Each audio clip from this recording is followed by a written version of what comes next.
When was the last time you searched for a video on YouTube to get rid of your side belly and your belly fat? And when was the last time you actually did those exercises? I don't think so.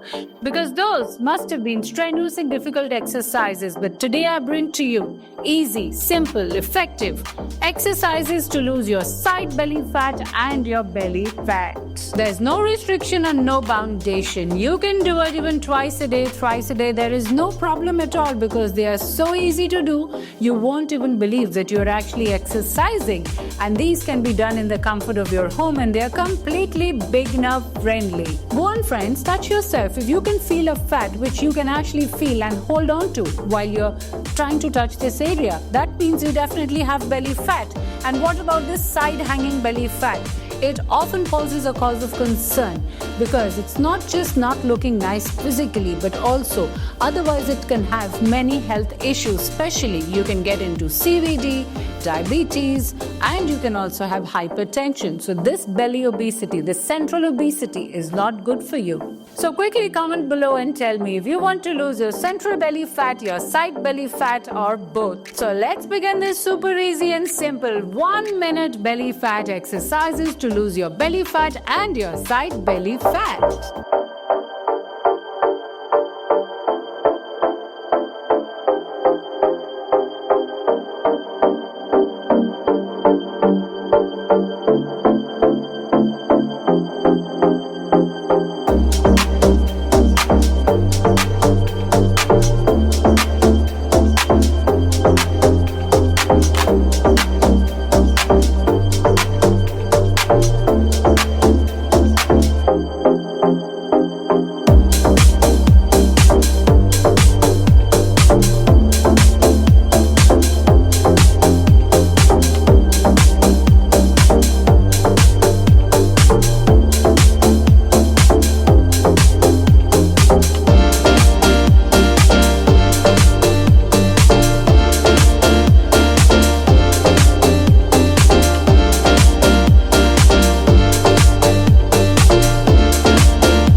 feel the burn around this area and this very area. These are the two target areas for today's exercise. So don't forget to do it every single day and try to do as many reps as you can. 50, 70, 100, suit yourself. But what I want to tell you is if you're looking for a paid weight loss program, the proper regime gives you a weekly plan with a doctor, dietitian, and a health counselor included. Then you can always contact me with the link given below, and we will leave no stone unturned to give you the transformation of a lifetime. So if you want that, you can always click on the link given below. I'll see you soon again next week with many more exciting videos. Until then, take care.